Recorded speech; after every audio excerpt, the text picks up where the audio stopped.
all the time. Some are of the view that it does carry little weight. But when we look at the ATM at large, perhaps some even saying that it's a front for the factions of the ANC, their 2 seats in parliament as well.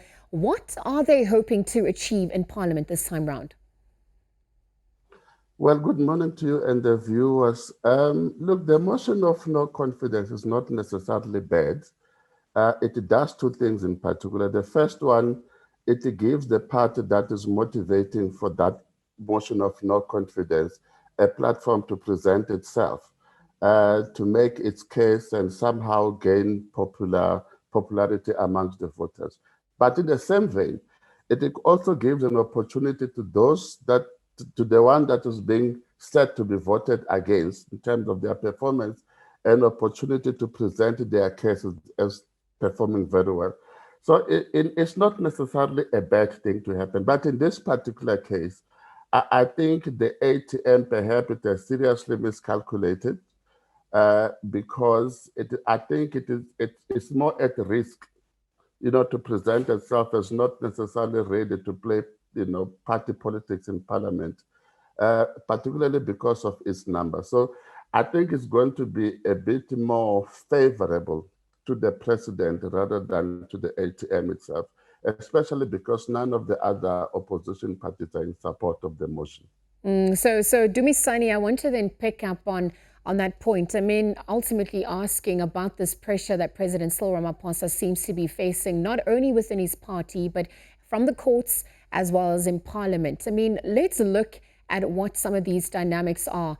Obviously, we heard about the factional challenges that he is experiencing. There's also the issue of the motion of no confidence against him. But ultimately, this is all leading up to the NGC and perhaps the local government elections, and then obviously 2024's national conference. How are these dynamics playing out? Look, I think it's true that President Cyril Ramaphosa is facing increasing pressure within the ANC. But if you look at it carefully, it's the factions in the ANC, they will always be there, or in any other political party, they will always be there. The problem with the ANC factions is that they are slightly evenly balanced. For the ANC to be more stable under the leadership of President Ramaphosa, it needs his faction to be far much stronger than the other one.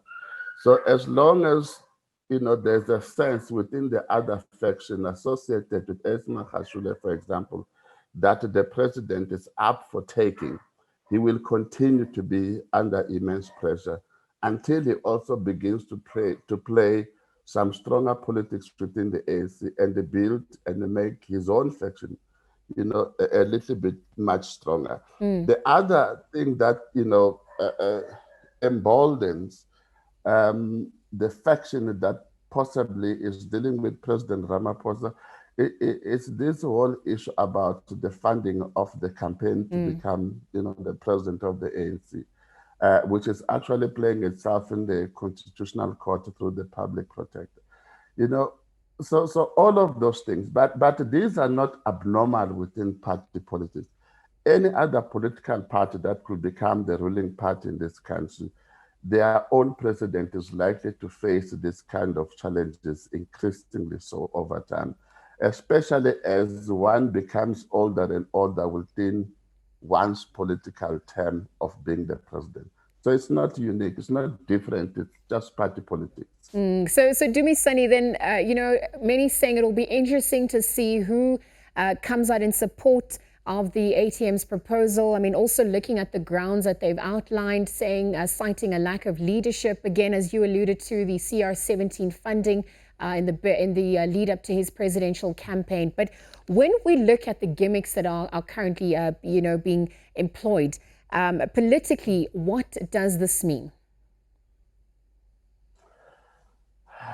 Look, the worst thing, Lizel, is that our politics are stabilized.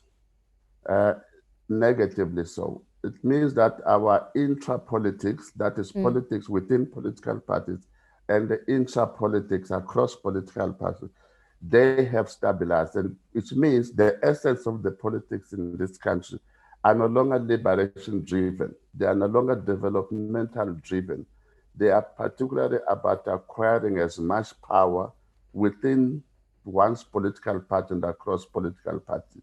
So what we see, it's got very little to do with the citizenry, very little to do with the voters, but more so with how politicians within their own parties and across political parties acquire and sustain their own power for their own survival. Okay, so then Dumisani, on the back of that, I mean, then we're looking at the timing of this motion of no confidence that has been passed. And ultimately, you know, it seems to be a fight back campaign from some of those who many are saying have been accused of corruption. What are your thoughts on those sentiments that have been echoed?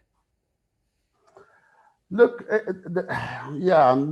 part of that, it manifests itself around the issues of state capture and the rule of law. So if you look at how corruption is handled in this country, it seems that there's a correlation between who gets accused and who is no longer in a dominant faction within the ruling party. That is the most dangerous thing that South Africa is going through at this point in time, because it means the rule of law, when it applies to dealing with corrupt people, it is somehow is affected by those who are in the dominant position of power at that particular point in time. So if you look, for example, and I've made this point before on this platform, that if you look at most of the people that are accused that go to the state capture, it's actually people that have lost, the intra-political battle at Nazareth. So it doesn't bode well in terms of dealing, with corruption. There's a correlation because who gets to be accused and who is in the dominant of party politics in this country. All right, Dumisani, I just want to perhaps contextualize this discussion by looking at the history of motion of no confidences in South Africa and how that's played out in our democracy since 1994. I mean, you did allude to the fact that this motion of no confidence that has been proposed carries little to no weight, but ultimately, as we look at those dynamics unfolding, what is being alluded to? The history of, in this country, remember that motions of no confidence have been predominantly been driven within ANC internal political squabbles. In the main, they would have happened, during the NEC meetings of the ANC, to a point that even opposition parties such as the DA and the EFF, they would have found this much easier to do because they had banked on the internal differences and squabble within the ANC. In this particular time, in point, I don't think the differences and the squabble within the ANC are such that they are big enough, they are heavy enough for any opposition political party to begin to tap onto that opportunity of a crisis that may be existing in the ANC. In the second term of President Jacob Zuma, that was much easier for the opposition to jump into that bandwagon simply because the crisis of leadership within the ANC were at a very, very critical stage. So eventually, it was much easier to put motions of no confidence against the then President Jacob Zuma. But at this point in time, I'm not convinced that the crises in the ANC are so substantive enough that any opposition can begin to manipulate those negative sentiments, and push for a vote of no confidence against President Ramaphosa.